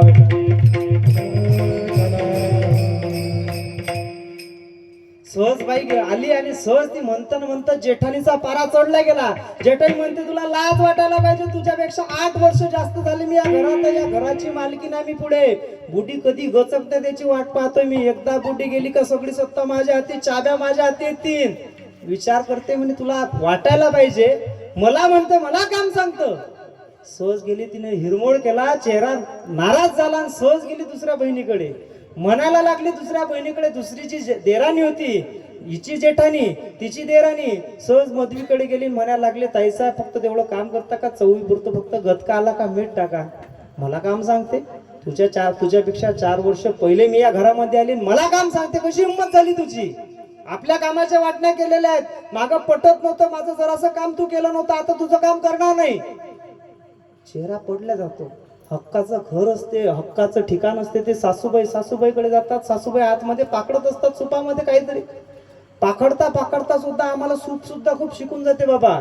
चांगल्या गोष्टी ठेवल्या पाहिजे, वांगल्या गोष्टी टाकून द्यायला पाहिजे. नेमक्या वांगल्याच गोष्टी आमच्याजवळ ठेवतो, चांगल्या गोष्टी फेकून देत असतो. विठाला विठाला गोबारा सुद्धा सांगतात फलकट हा संसार. फलकट जो असतो की नाही, सारं तो भगवंत, जो फलकट आहे तो टाकून द्यायला पाहिजे आणि सारं तो भगवंत घेता यायला पाहिजे. आम्ही धान्य नेमकं फेकतो, भगवंत टाकतो आणि जे फलकट असतात, कचरा असतो तो आम्ही संसार रूपाने ठेवत असतो बाबा. त्या सहज ती बाई पाकडता सहज ही बाहेर गेली, दरवाजातूनच म्हणते. त्यावेळेस सासूचा आदर हे सून करायची त्यावेळेची गोष्ट बरं बाबा. तुमच्या गावात सगळेजण करत असतील, त्यावेळेची गोष्ट सांगतो. त्यावेळेस असं प्रश्न पडायचा प्रत्येक पोरीला सुद्धा, का नेमकी सासू कशी भेटीन. लग्नाच्या पहिले प्रश्न पडायचा, पोरगा कसा भेटीन याचा विचार नसायचा, सासू कशी भेटीन हा प्रश्न असायचा. आता नेमकं उलट झालंय, नेमकी सून कशी भेटीन हे सासूला प्रश्न पडतो. सहज विचारला गेला, आत्या आत येऊ का? आत्या म्हणते आत्या आतमध्ये बोलवलं गेलं. जशी सुनबाई आतमध्ये आली, सांगायला काय प्रश्न आहे. सुनबाई म्हणायला लागली, आतेबाई फक्त तेवढा गतका फुटला का तेवढं चिमूटभर मीठ चवीपुरतं तेवढं टाकजा. असं आजी आली तसं भेटायला जाणार आहे. या घराची मालकी नाही, मला काम सांगतं. विचार करायला लागली, हिरमोळ झाला, लगेच नाराज चेहरा गेला. सहज गेली स्वयंपाकघरामध्ये, डबा उघडला गेला मिठाचा आणि गतका येण्याच्या पूर्वी मीठ टाकल्या गेलं. बाई सहज निघून गेली. जेठाणीला प्रश्न पडला, आजपर्यंत माझ्या देराणीनं आजपर्यंत कधीच मला एखाद्या गोष्टीसाठी कधीच नाही म्हटलं नाही. मी आज माझ्या तोंडातून असं नाही कसं आलं. विचार पडला. प्रेम कळवळा दाटला गेला, सहज कळवळा दाटला गेला ना गेला. जेठानी सहज गेली स्वयंपाकघरात, डबा उघडला गेला, मीठ टाकला गेलं, चमचा फिरवला गेला. दुसरी जेठानी होती, 2 नंबरची होती, तिला सुद्धा कळवळा दाटला गेला. सहज गेली स्वयंपाकघरात, डबा उघडला गेला, चवीपुरतं मीठ टाकलं गेलं, चमचा फिरवला गेला. सासूला प्रश्न पडला, भावाची पोरगी करून आणली, भावानं किती विश्वासानं दिलं असेल. त्यावेळेस मामाची पोरगी केल्या जात होती, कारण मामाला भाषावरती विश्वास होता. आता मामाला भाषावरती विश्वास नाही, पोरगी दिल्या जात नाही. सहज गेली आत्याबाईलाही वाटलं, सहज चवीपुरतं मीठ टाकलं, चमचा फिरवला गेला. बाई वापस आली, सहज तुराट्या बाजूला काढला गेला, भाजी काढल्या गेली, वाढल्या ताट. सहज घराचा मालक, कुटुंब प्रमुख, तिघही पोराचा बाप सहज आला घरामध्ये. घरात आला ना आला, ताट वाढल्या गेली, ताट वाढला गेला ना गेलं. बुडबा जेवायला बसल्यानंतर सहज स्वयंपाक घरामध्ये गेले. जेवता ती म्हणायला लागली, आजी म्हणायला लागली, बुढीबाई म्हणायला लागली, काय तुम्ही स्वयंपाक घरात येता, बैठकीमध्ये जेवायला बसत जा, एवढे कुटुंब प्रमुख आहे. ती म्हणायला लागले, बुढेबा म्हणायला लागले, अगं पार्वती, तू आहे तोपर्यंत स्वयंपाक घरात पाय टाकण्याची दाना काय बाई. एकदा का काय भरोसा, तू एकदा निघून गेलं का हे पोरं विचारतील का नाही विचारतील. कळवळा दाटून येतो म्हणून तुझ्यासोबत 2 घास खावं असं वाटते. सहज बुढीबाईनं सहज ताट वाढला गेलं, घास मोडला, डुबून टाकला आणि सहज तोंडामध्ये टाकता तिप्पट चौपट खारट होतं. बुढीबाईने सहज आरळा ओरळ केला नाही. सहज म्हटलं बायकोला, पार्वती दही आहे का ग वाटीभर? पार्वती म्हणते हो. सहज दहीभर वाटीभर घेते, सहज त्या कालवणामध्ये त्या भाजीमध्ये बुडेवा टाकतात, सहज कालवतात, जेवतात. सहज कालवला जेवल्यानंतर सहज पगडी बांधतात, टोपी बांधतात, सहज निघून जातात. मोठा भाऊ येतो, मधवा भाऊ येतो, लायना भाऊ होतो, तिघाचे तिघ जेवायला बसतात. जेवायला बसल्या न बसला मोठा भाऊ सहज घास मोडतो, तोंडात टाकतो, विचारतो आई बाबा जेवले का ग? आई म्हणते बाबा जेवले बाबू. ही भाजी खाल्ली का बाबानं? हो बाबू बाबाने हीच भाजी खाल्ली, पण बाबाने आज वेगळाच प्रश्न केला, वेगळीच मागणी केली. बाबा आजपर्यंत दही कधीच भाजीमध्ये टाकून खात नाही, आज त्यांना काय आवड झाली काय माहिती, दही भाजीमध्ये टाकलं, कालवलं, खाऊन घेतलं. त्याला वाटलं ज्यानं 50 एकर जमीन कमावली तो हे भाजी खाऊ शकतो, तर आपण का नाही खाऊ शकत? सहज दही भर वाटीभर दही त्याने सुद्धा मागलं, सहज भाजीमध्ये टाकलं, खायला लागलं. मधव्यानं सुद्धा बोट डुबवलं. जसा घास तोंडात टाकतो ना टाकतो, दादाकडे बघतो, मोठा आहे माझ्यापेक्षा 4 वर्षानं, तो खातोय, मला खायला काय लाज आहे? त्यानं सुद्धा वाटीभर दही मागलं, सहज टाकलं, सहज खायला लागला. 3 नंबर वाला प्रश्न करायला लागला, या दोघांना अक्कल नाही, बापाला त्याच्यापेक्षा अक्कल नाही, हे खारड भाजी खातोय. पण नंतर प्रश्न समजला त्याला का आपल्या बायकोकडेच भाजी बनवण्याचं, जे वाटणीला आलेलं भाजीचं काम आपलीच बायको करते. आपल्या बायकोचा झाक जरी 3 जण झाकत असतील, आपण का नाही झाकावा? त्यानं सुद्धा वाटीभर दही मागलं, सहज खाल्लं. तिघचे तिघ जेवले, निघून चालले गेले. तिघीच्या तिघी जेवायला बसले बाबा. तिघी सोनबाई, सासूबाई सुद्धा बसली, जया बच्चन, करिश्मा कपूर सगळ्याच्या सगळ्या बसल्या, ऐश्वर्या राय वगैरे सगळ्या बसल्या जेवायला. जसं जेवायला बसल्यानं बसल्या आजीबाईनं घास घेतला, तोंडात टाकला, खारट लागला. जेठानीने घेतला तोंडात. 2 नंबर 3 नंबर सगळ्यांना खारट लागायला लागले. सगळ्यांनी वाटी वाटी वाटी वाटी दही घेतलं, भाजीमध्ये काला मोडून मोडून खाल्ला. सगळं झाल्यानंतर सगळ्या जणी कधीच एकत्र बसून हसायच्या आणि आता सगळ्या हसायला लागल्या. भाजी खारट झाली होती, भाजी दुःखाची होती, भाजी खाण्याजोगती नव्हती. चौपट 5पट मीठ टाकलेलं होतं. या 4 जणींनी मीठ टाकलेलं असताना सुद्धा सगळेजण चांगले जेवायला लागले. काय कारण? अध्यात्मामध्ये राहणारा जो वडीलधारा मंडळी आहे त्यानं त्या भाजीचं गोड भाजी करून घेतली. जो समय हा चुकीचा आला होता, पण त्या चुकीच्या समयामध्ये, दुःखामध्ये सुख शोधण्याचं, समाधान शोधण्याचं सामर्थ्य भुडेबामध्ये होतं, म्हणून हे घडलं बाबा. सावता महाराज सुद्धा तेच सांगतात, समयासी सादर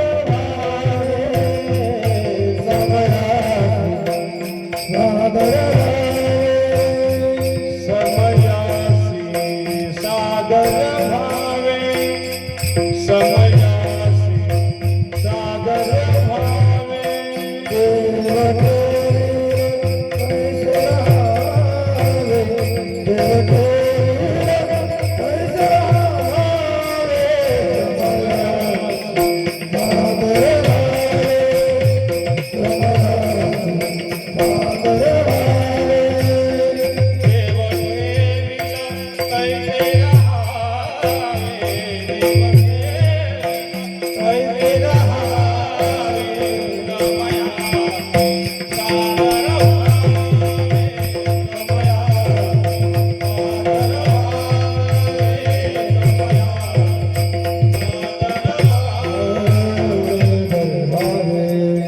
समयासी सादर व्हावे, देव ठेविल तैसे राहावे. समयासी सादर व्हावे, कोणे दिवशी बैसुनी हत्तीवर, कोणे दिवशी पालखी सुभेदार, कोणे दिवशी पायीचा चाकर चालत जावे.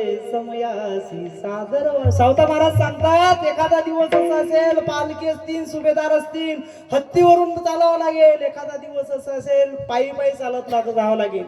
एखादा दिवस असेल, कोणे दिवशी घरात नाही धान्य, कोणे दिवशी द्रवाची साठवण कोठे करावे. एखाद्या वेळेस धान्य पोटभर खायला भेटणार नाही. एखादा दिवस असेल, साठवण कुठं करावं हे समजणार नाही.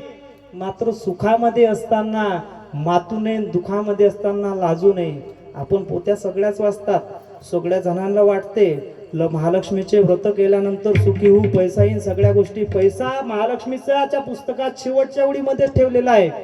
घरी गेल्यानंतर वाटा उतू नये मातू नये, घेतला बसा टाकू नये, तो घेतला गेला पाहिजे.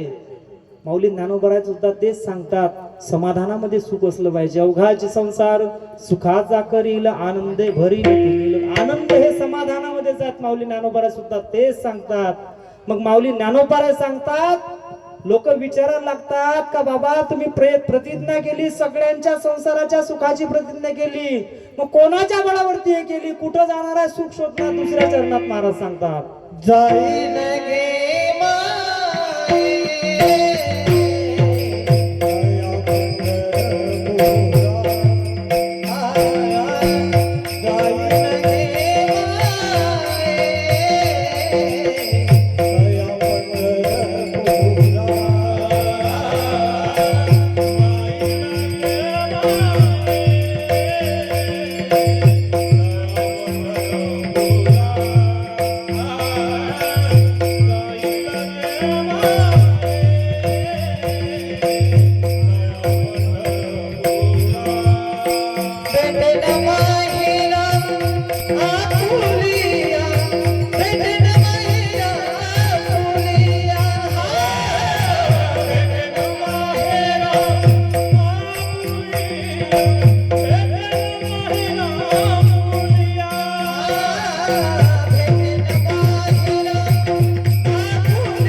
पंढरपुरा भेटे न माहेरा पुलिया.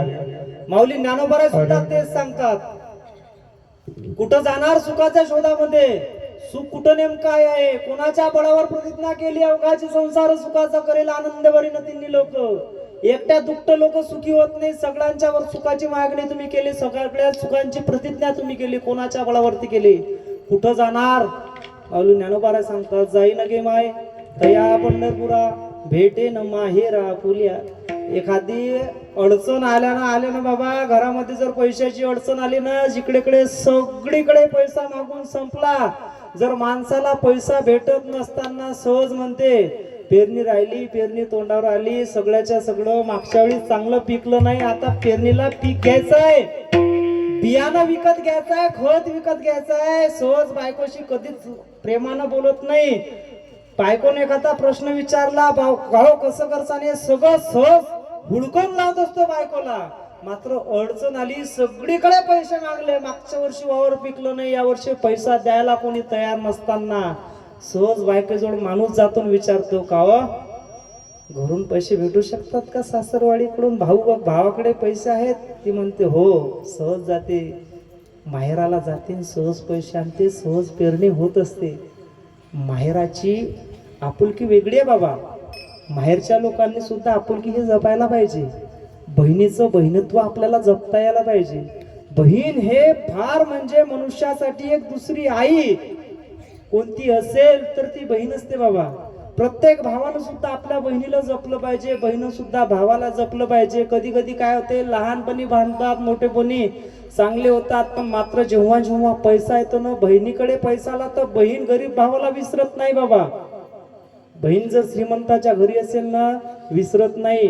जेव्हा एखाद्या वेळेस जेव्हा माहेराला येते ना दिवाळीला, जर भावांजवळ पैसा नसेल, जेव्हा पीक पाणी झालं नसेल, भावाजवळ पैसा नसेल, भावानं जर 500 रुपये दिले, सहज दुकानामध्ये गेले तर जवळचे 1500 टाकीन, 2000ची साडी घेते, माहेरात जाऊन सांगते माझ्या माहेरच्या बरं, सासरामध्ये जाऊन भावानं घेतली साडी, झाकते बहीण. तर सासरच्यांच्या नजरेमध्ये माहेराचं मोठेपण दिसलं पाहिजे, तिथं सुद्धा सांगते भावानं सुद्धा जपलं पाहिजे बाबा. भावानं सुद्धा आपल्या बहिणीमध्ये दिवसातून एकदा तरी बहिणीला फोन करून सहज विचारावं, गुड्डी कशी आहेस ग, आपल्या लहान बहीण जर असेल तिला जर बाई म्हटलं आणि ताई म्हटलं ना तिचा गगनामध्ये आनंद मावत नाही.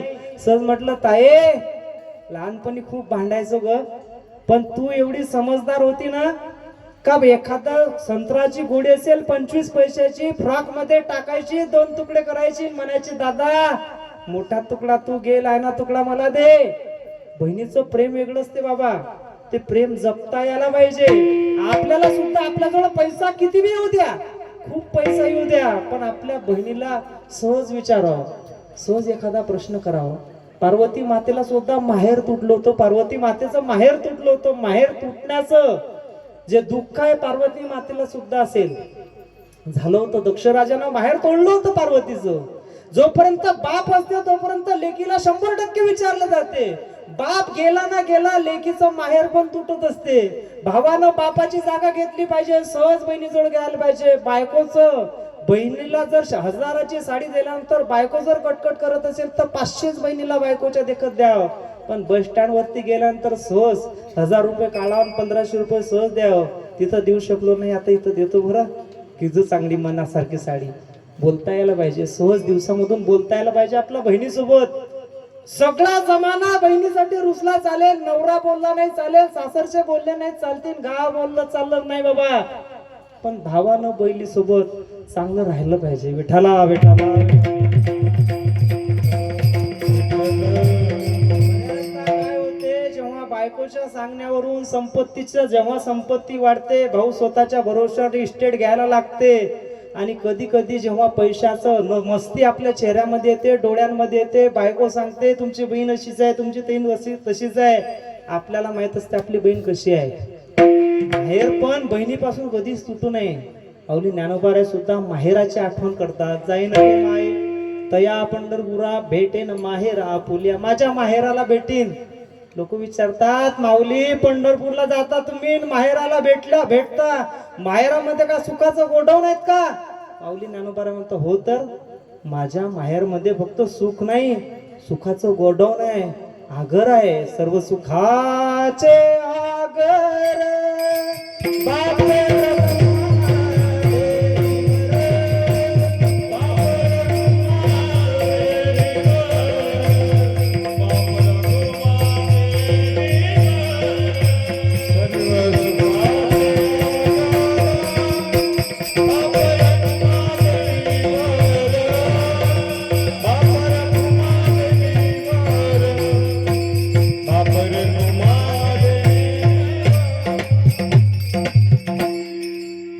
सुख नाही, सुखाचा आगर गोठवून आहे. बाप रखमा देईवर सर्व सुखाचे आगर, बाप रखमा देईवर. आमच्या माहेरामध्ये सुखाचं काहीच कमी नाही. जेवढं पाहिजे सगळ्यांना सुखी करण्याचं सामर्थ्य आमच्या माहेरामध्ये आहे. कारण आमच्या माहेरमध्ये जो विटेवरती उभा आहे ना त्याच्या भरोश्यावर सगळं चालते. चाले हे शरीर कुणाच्या सत्ते कोण बोलवी तू हरविन, ऐकवी देखवी एक नारायण, तयाचे चिंतन न सुटू तयाचे भजन न सुटू. झाडाचेही पान हाले ज्याची सत्ता राहिली अहंता मग. झाडाचं पान त्याच्या मर्जीनं हालते, आपलं चालतो त्याच्या भरोशावर चालतो. आम्ही जर ठरवलं तर काहीच होऊ शकत नाही. घेतला घास गिळण्याचं सामर्थ्य आमच्या मध्ये नाही आहे. क्षणभंगुर जाय न करता घास गिळी सत्ता नाही आहे. ती घेतलेला घास वेदासी बोलावे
ब्रह्मांडाचा धनी आहे भगवंत. म्या बोलविता वेद बोले, म्या चालविता सूर्य चाले, म्या हलविता प्राण आले. जो जगाशी चालिता जग चालवण्याचं सामर्थ्य फक्त भगवंतामध्ये आहे. त्याच्याजवळ सुखाची अभिलाषा करू शकतो. मागायचं असेल तर एखाद्या सामर्थ्यवान माणसाला मागले गेलं पाहिजे. येरा कबाडे आम्हाला काय सुख देणार आहे. माऊली ज्ञानोबा सुद्धा तेच सांगतात.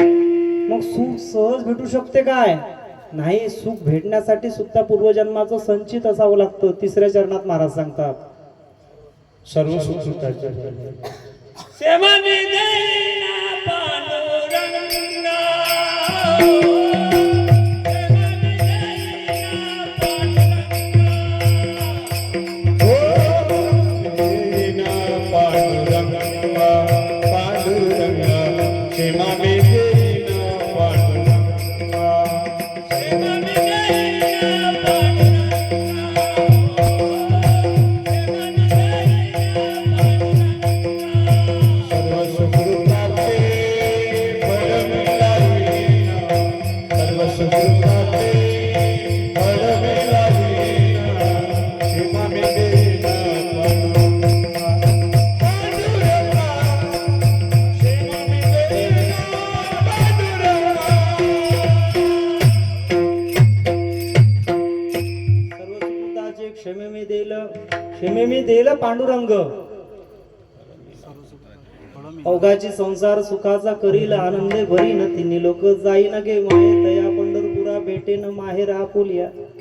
सर्व सुकृताचे क्षमे मी देईल, सर्व सुकृताचे फळ मी लाईन. सर्व सुकृताचे फळ मी लाईन. क्षमे मी देईल पांडुरंगे. मागे पुढे झाल्यावर आपण विसलून होऊन जातो. विठ्ठला विठ्ठला सर्व सुकृताचे फळ मी लाईन. क्षमे मी देईल पांडुरंगे. भगवंताला माऊली सांगतात, लोकांना सुद्धा ते सांगतात. सर्व सुकृताचे फळ मी लाईन. क्षमे मी देईल पांडुरंग.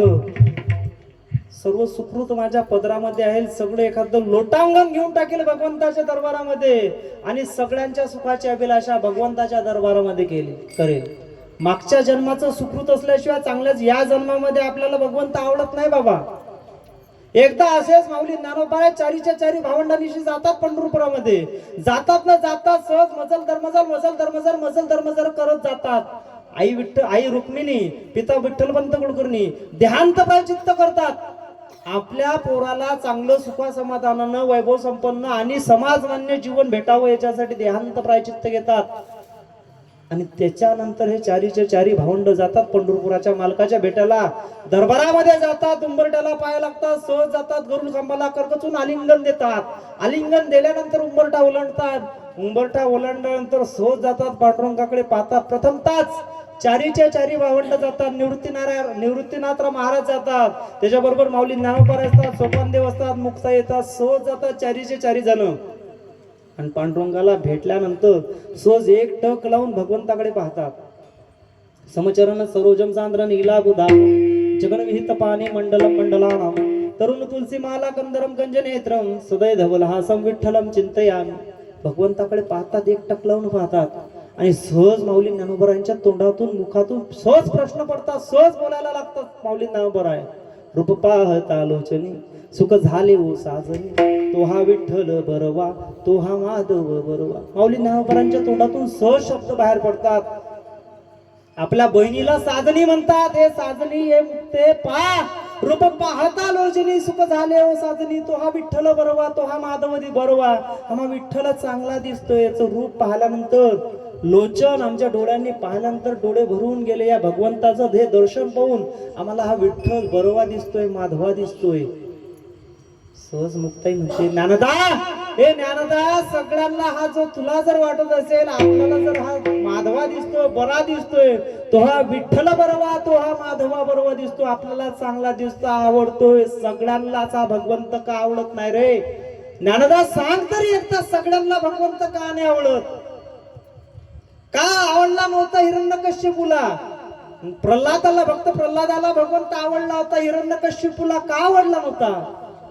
क्रोधयुक्त पिता पुसे प्रल्हादासी सांग ऋषिकेशी कोटे आहे एरी म्हणे जडी स्थळी काष्टी पाशानी भुरला व्यापून उरला दिशा द्रुम एका जनार्दनी एकांताचा वास मारिलेला तर खांबावरती लाथ मारली त्याच्यानंतर नारायण प्रगट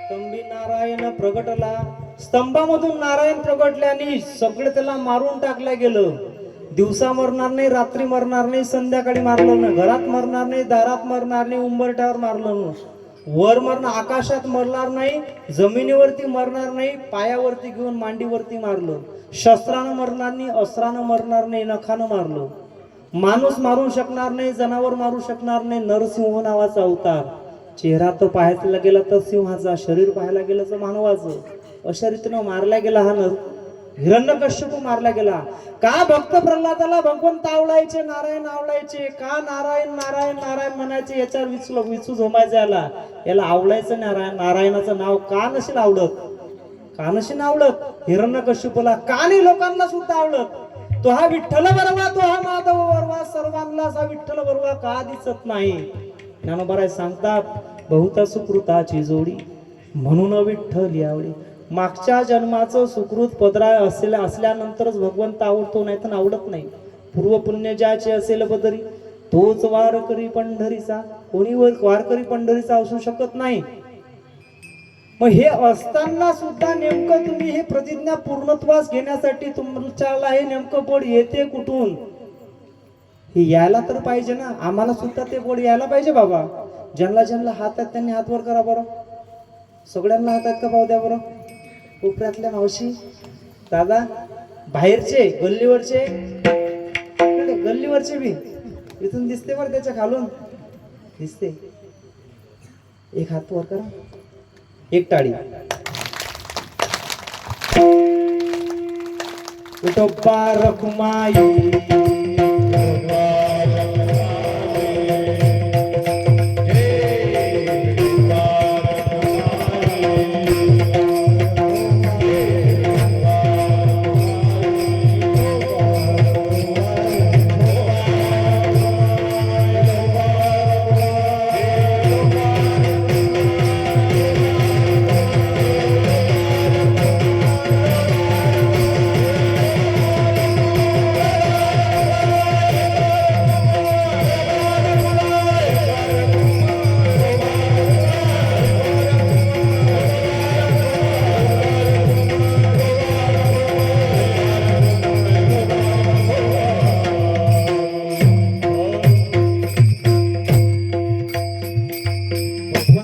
नामस्मरण घेतल्यानं बाबा ह्या टाळ्या वाजण्याचं एक पुण्य वेगळं आहे हे याच मंडपात वाजवल्या जातात नाही तर सहज उठले रात्री रस्त्यानं जाता जर टाळ्या वाजवायला लागले लोक म्हणतील माणूस एवढा झाला काय म्हणतील वाक्यच टाळ्या वाजवायला लागला हे आपल्याला सुख इथंच भेटू शकते भगवंताच्या दरबारामध्ये लाजता कामा नाही सर्व सुकृताचे फळ मी लाईन क्षमे मी देईल पांडुरंगे मग हे नेमकं तुम्ही सर्वांच्या सुखाची अभिलाषा करता कोणाच्या भरोशावर ते तरी सांगा शेवटच्या चरणात महाराज सांगतात बाप रखुमा देवीवर विठ्ठलाच्या भेटी आपुले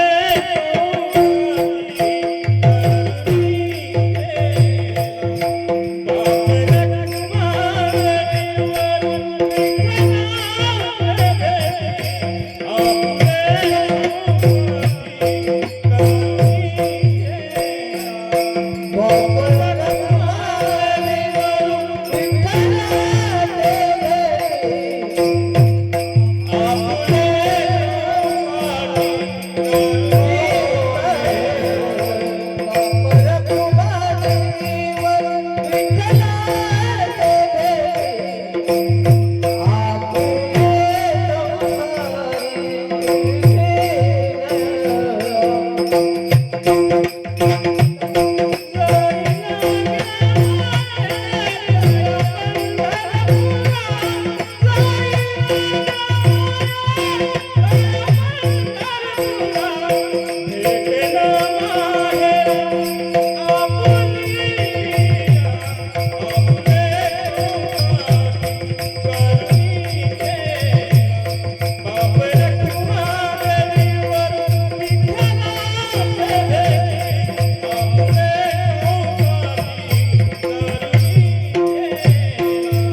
विठ्ठलाची बेटी आपुले संसाठी करून ठेला.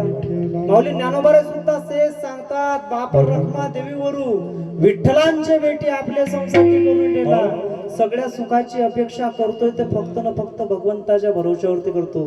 अवघाची संसार सुखाचा करील आनंदे भरी न तिन्ही लोक जाईन गे माये तया पंढरपुरा भेटेन माहेर आपुल्या. सर्व सुकृताच्या फळे मिलायन क्षमे मी देईल पांडुरंगे. बाप रखमा देवीवर विठ्ठलांची बेटी आपुले संसाठी करून ठेला. भगवंताच्याच भरोश्यावरती ह्या सगळ्याच गोष्टी होऊ शकतात. सुख हे मान्यात असते बाबा. सुख होतं मावळ्यांना सुद्धा. मावळ्यांना सुख होतं कशामध्ये? लढण्यामध्ये जगण्यामध्ये मावळ्यांमध्ये सुख होतं. दादा थोडी लग्गी वाजवा. लग्गी लग्गी पोवाड्याची आणि आवाज आणि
पावसाळ्याने सहज गुरुची कीर्तन करते वातामध्ये नेऊन ठेवते.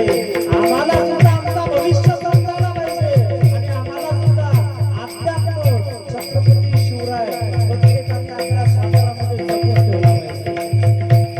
छत्रपती शिवराय होते म्हणूनच आम्हाला हा आनंदाचा सोहळा इथं संपन्न होत आहे बाबा.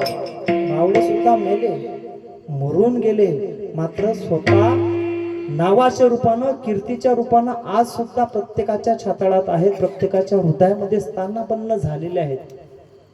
श्वासात राज र ध्यासात राज, गावात राज र न्हावात राज, जगण्यात राज र मरण्यात राज, हे शुभार मावळावी वादळावी मरणावी काळावी रणमस्ताची जाताची अरे द्या कोणाला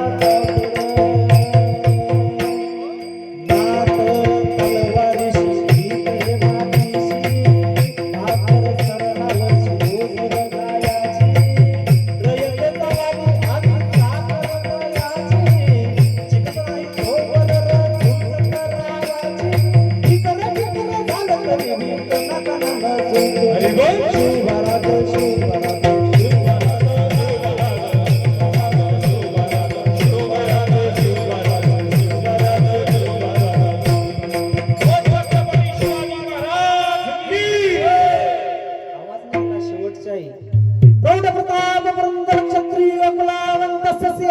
आधी श्रीमंत श्रीमंत श्रीमंत छत्रपती शिवाजी महाराज की जय.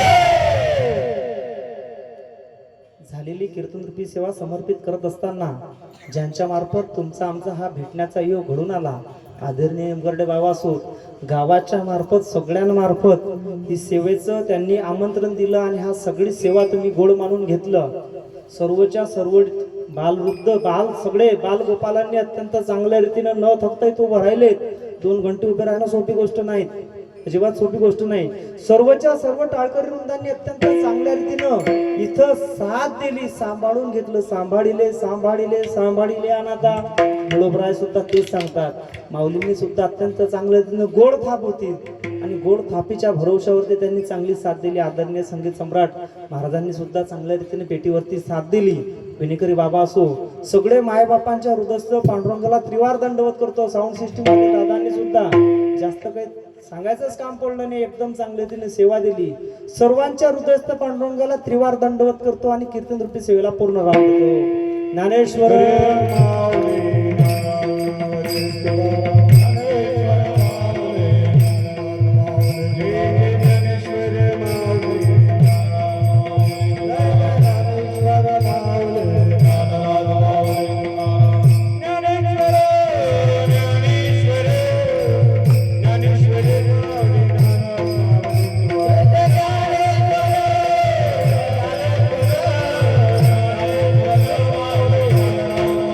Amen.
ऐका सर्वांना फक्त एकच